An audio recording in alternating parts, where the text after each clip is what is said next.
ദൈവത്തിന് നന്ദിയോടെ സ്തോത്രം ചെയ്യുന്നു, സ്തുതിക്കുന്നു. നാം കഴിഞ്ഞ പ്രാവശ്യം ചിന്തിച്ച് അവസാനിപ്പിച്ചത് തുരുത്തിയിലെ എണ്ണ എന്ന വിഷയത്തെക്കുറിച്ചാണ് ചിന്തിപ്പാൻ ദൈവം നമ്മെ സഹായിച്ചത്. തുരുത്തിയിലെ എണ്ണ വിധവയ്ക്ക് വേണ്ടി, ഏലിയാവിന് വേണ്ടി, വിധവയുടെ വീട്ടുകാർക്ക് വേണ്ടി, വിധവയുടെ മകനു വേണ്ടി ദൈവം വർദ്ധിപ്പിപ്പാന്നക്കൊണ്ണം ഇടയായി തീർന്നു. ദൈവത്തിന്റെ ആ വർധനവ് നമ്മുടെ ജീവിതത്തിൽ അനുഗ്രഹമായി മാറുവാന്നക്കൊണ്ണം ഇടയായി തീരട്ടെ.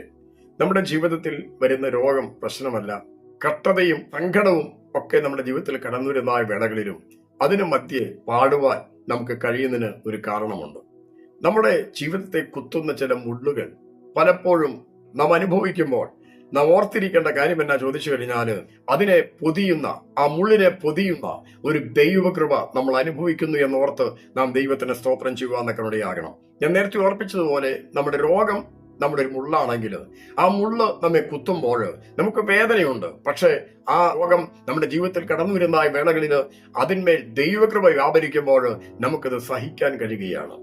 കഷ്ടത ജീവിതത്തിൽ കടന്നു വരുമ്പോൾ എല്ലാ വഴികളും കൊട്ടിയടയ്ക്കപ്പെട്ട നിമിഷങ്ങളിൽ നമുക്ക് മുൻപോട്ട് പോകാൻ കഴിയാത്ത സാഹചര്യങ്ങളിൽ അതൊരു മുള്ളായിട്ട് ചിലപ്പോൾ നമ്മുടെ ജീവിതത്തിൽ കടന്നു നിന്നേക്കാം. അപ്പോസ്തലനായ പൗലോസിന്റെ ജീവിതത്തിൽ അതേ കുത്തുന്ന മുള്ള് ഉണ്ടായിരുന്നത് പോലെ തന്നെ നമ്മുടെ ജീവിതത്തിൽ വിവിധമായ മുള്ളുകളാകുന്ന പ്രശ്നങ്ങൾ, ജീവിതത്തിൽ കഷ്ടതകളാകുന്ന മുള്ള് കടന്നു വരുന്ന വേളകളിൽ നാം എന്തുകൊണ്ടാണ് തകർന്നു പോകാത്തത്? നമ്മെപ്പോലെ കഷ്ടത അനുഭവിച്ച അനേക പ്രിയപ്പെട്ടവര് ആത്മഹത്യ ചെയ്ത് ലോകത്തിന് വിട പറഞ്ഞു. കാരണം അവർക്ക് ജീവിക്കാൻ, അത് ഉൾക്കൊള്ളുവാൻ, അതിനെ സഹിക്കുവാൻ കഴിയാത്തത് കൊണ്ടാണ് അങ്ങനെ സംഭവിച്ചത്. എന്നാൽ നമ്മുടെ ജീവിതത്തിൽ വരുന്ന കഷ്ടതയുടെ മുമ്പിൽ നാം ദൈവത്തിൽ വീണ് കിടന്ന് കരയുമ്പോൾ, നാം ദൈവത്തോട് നമ്മുടെ ആവലാതിയും വേവലാതിയും പറയുമ്പോൾ, നമ്മുടെ സങ്കടം നാം ദൈവത്തോട് പറയുമ്പോൾ, നമ്മുടെ സങ്കടം അറിഞ്ഞ് നമുക്ക് വേണ്ടി ദൈവം ഇറങ്ങി വന്ന് പ്രവർത്തിച്ച അനുഭവങ്ങളെ ഓർത്ത് നാം ദൈവത്തിന് സ്തോത്രം ചെയ്യുവാനൊക്കെ ഇടയാകണം. കഴിഞ്ഞ കാലങ്ങളിൽ ദൈവം ഇറങ്ങി വന്ന് നമുക്ക് വേണ്ടി അത്ഭുതം പ്രവർത്തിച്ചു എന്നത് സത്യമാണെങ്കിൽ നാം വിശ്വസിക്കണം, ഈ ദിവസങ്ങളിലും നമുക്ക് വേണ്ടി അത്ഭുതം പ്രവർത്തിപ്പാൻ ദൈവം ശക്തനാണ്.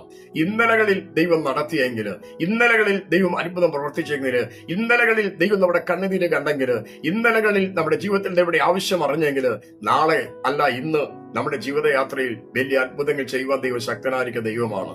നമ്മുടെ ദൈവം ഇന്നലെയും ഇന്നും എന്നേക്കും അനന്യനായ ദൈവമായിരിക്കാൽ ആ ദൈവകൃപയിൽ ആശ്രയിപ്പാൻ നമ്മെ സഹായിക്കട്ടെ. എന്ന് പറഞ്ഞു കഴിഞ്ഞാൽ നമ്മുടെ ശാരീരികമായിരിക്കുന്ന അവസ്ഥയിൽ പ്രശ്നങ്ങൾ, രോഗങ്ങൾ ഒക്കെ കടന്നു വരുന്ന വേളകളിലും, അതേ കഷ്ടതകൾ കടന്നു വരുന്ന വേളകളിലും അതിനെല്ലാം ആ കഷ്ടതയുടെയും രോഗത്തിന്റെയും വേദനയുടെയും ആ കുത്തുന്ന മുള്ളിനെ പൊതിയുന്ന ഒരു ദൈവകൃപയാണ് നമ്മെ ഓരോ ദിവസവും നിർത്തുവാന്നൊക്കെ കാരണമായി തീരുന്നത്.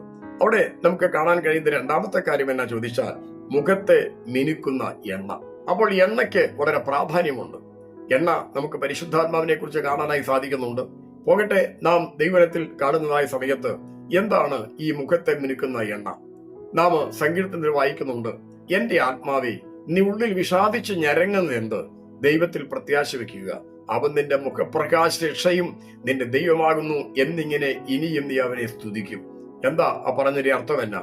മുഖം, നമ്മുടെ ഹൃദയം ഭാരപ്പെടുമ്പോൾ, നമ്മുടെ ഹൃദയം ക്ഷീണിക്കുമ്പോൾ, നമ്മൾ നിരാശരായി തീരുമ്പോൾ അത് പ്രത്യക്ഷപ്പെടുന്നത് മുഖത്താണ്. എന്നാൽ ദൈവാത്മാവിൽ ദൈവദാസനായ കോരപുത്രന്മാർ പറയുകയാണ്, എന്റെ ആത്മാവെ നീ ഉള്ളിൽ വിഷാദിച്ച് ഞരങ്ങുന്ന എന്ത്? ഇന്ന് എന്നെ കേൾക്കുന്ന പ്രിയ സഹോദരങ്ങളെ, ഞെരക്കത്തോടുകൂടെ ഈ ദൈവവചനം കേൾക്കുന്നുവെങ്കിൽ, കടഭാരത്തിന്റെ ഞെരക്കത്തോടുകൂടെ, മുറകളെ കുറിച്ചുള്ള ഞെരക്കത്തോടുകൂടെ ഈ ദൈവവചനം കേൾക്കുന്നുവെങ്കിൽ, അതെ പലപ്പോഴും ഒറ്റപ്പെടലിന്റെ ഞെരക്കം ജീവിതത്തിൽ അനുഭവിക്കുന്നുവെങ്കിൽ, ഇന്ന് പകൽക്കാലം എനിക്ക് ഓർപ്പിക്കാനുള്ള കാര്യം എന്താ? നമ്മുടെ ക്രിസ്തീയ ജീവിതയാത്രയോടുള്ള ബന്ധത്തിൽ ദൈവത്തിൽ ആശ്രയിക്കുന്നുവെങ്കിൽ ദൈവം നമ്മുടെ മുഖപ്രകാശ രക്ഷയാണ്. ദൈവം നമ്മുടെ സ്ഥിതി മാറ്റാൻ ദൈവത്തിന് കഴിയും. ദൈവം തന്നെ ജനത്തിന്റെ സ്ഥിതി മാറ്റുമ്പോൾ യാക്കോബ് സന്തോഷിക്കുകയും ഇസ്രായേൽ ആനന്ദിക്കുകയും ചെയ്യുമെന്നാണ് നമുക്ക് ദൈവവചനത്തിൽ കാണാനായി സാധിക്കുന്നത്. നമ്മുടെ സ്ഥിതി മാറ്റാൻ കഴിയുന്ന ഒരേ ഒരുവൻ മാത്രമേ ഉള്ളൂ, അത് നമ്മുടെ കർത്താവായ ദൈവമാണ്. ആകയാൽ ആ ദൈവത്തിൽ ആശ്രയിച്ചുകൊണ്ട് മുന്നേറുവാൻ സർവശക്തനായിരിക്കുന്ന ദൈവം നമ്മെ സഹായിക്കും. നിന്റെ മുഖപ്രകാശ രക്ഷയും നിന്റെ ദൈവമാകുന്നു. അപ്പോൾ ഏറ്റവും പ്രാധാന്യം അർഹിക്കുന്ന കാര്യം, നിന്റെ ദൈവമെന്ന്, എന്റെ ദൈവമെന്ന് പറയാനുള്ള പ്രാഗൽഭ്യം, ആ ബന്ധം നമുക്ക് ദൈവമായിട്ടുണ്ടെങ്കിൽ നിന്റെ മുഖപ്രകാശ രക്ഷയാണ് നിന്റെ ദൈവം. Praise the Lord. അത് ഓർക്കണം. എന്റെ ദൈവം എന്ന് പറയുവാനുള്ള ധൈര്യം, പ്രാഗൽഭ്യം, ഉറപ്പ് നമുക്കുണ്ടെങ്കിൽ നമ്മുടെ മുഖം കാണുമ്പോൾ ആ മുഖത്തെ മിനുക്കുന്ന എണ്ണയായി ദൈവം നമ്മോട് കൂടി ഇരിക്കുന്നു എന്ന സത്യം നമ്മൾ ഓർത്ത് ദൈവത്തിന് സ്തോത്രം ചെയ്യുവാനൊക്കെ ഇടയായി തീരണം. ഈ തുരുത്തി എന്തുകൊണ്ടാണ് പലപ്പോഴും ബലഹീനമായി മാറുന്നതിന് കാരണം എന്താണ്? നാം യോശുവയുടെ പുസ്തകം 9-ാം അധ്യായം 13-ാം വാക്യം വായിക്കുമ്പോൾ അവിടെ പറഞ്ഞ സംഭവം ഞാൻ എടുക്കുന്നില്ല, എങ്കിലും ദൂരയാത്രയോടുള്ള ബന്ധത്തിൽ പറഞ്ഞതിന് ശേഷം കാപട്യമായി പറയുന്ന ഒരു കാര്യമാണ്. ദൂരയാത്രയോടുള്ള ബന്ധത്തിൽ ഞങ്ങൾ തുരുത്തി ഈ പരുവത്തിലായി എന്ന് അവർ പറയുന്നുണ്ട്. ദൈവത്തിന് സ്തോത്രം. അങ്ങനെയാണെങ്കിൽ നമ്മുടെ യാത്രാവേളകളിൽ പലതും കണ്ടും കേട്ടും പലതും അറിഞ്ഞും കുത്തുവാക്കും കോറുവാക്കും കേട്ട് നമ്മുടെ ജീവിതമാകുന്ന തുരുത്തി ചിലപ്പോൾ ചുളുക്കവും വാട്ടവും ക്ഷീണവും ഒക്കെ സംഭവിക്കാം. ദൈവത്തിന് സ്തോത്രം സ്വാഭാവികമാണ്. എന്നാൽ ആ ചുളുക്കം മാറ്റുവാൻ നമ്മുടെ ദൈവം നമ്മെ പുകയത്ത് വെക്കുക. എന്തിനു വേണ്ടിയാണ്? നമ്മെ തകർത്ത് കളയാൻ വേണ്ടിയല്ല, നമ്മെ ഇല്ലാതാക്കാൻ വേണ്ടിയല്ല. നമ്മുടെ തലയിലെ ഒരു മുടി കൊഴിഞ്ഞു പോകുന്നെങ്കിൽ അത് ദൈവം അറിയുന്നു എന്ന് ഓർത്ത് നാം ദൈവത്തിന് സ്തോത്രം ചെയ്യുവാന്നൊക്കെ ഇടയായി തീരണം. ഞാൻ ഒരു ഭാഗം കൂടെ പറഞ്ഞ് അവസാനിപ്പിക്കാനായിട്ട് ആഗ്രഹിക്കുകയാണ്. യോബിന്റെ പുസ്തകം നാം പഠിക്കുന്നതായ സമയത്ത് യോബിന്റെ കഷ്ടത അറിഞ്ഞ് സ്നേഹിതരായ ചില വ്യക്തികൾ യോബിന്റെ അടുക്കൽ കടന്നു വന്നു. അവർ തമ്മിൽ നടക്കുന്ന സംഭാഷണമൊക്കെ നമുക്ക് അധ്യായങ്ങളിലൊക്കെ കാണാനായി സാധിക്കുന്നുണ്ട്. എന്നാൽ അവസാനമായി എലിഹു എന്ന് പറയുന്ന ചെറുപ്പക്കാരൻ പറയുന്ന ഒരു ഭാഗം വായിച്ച് ഞാൻ ഇവിടെ അവസാനിപ്പിക്കാനായിട്ട് ആഗ്രഹിക്കുകയാണ്. യോബിന്റെ പുസ്തകം 32-ാം അധ്യായം അതിന്റെ 18-ാം വാക്യം മുതൽ.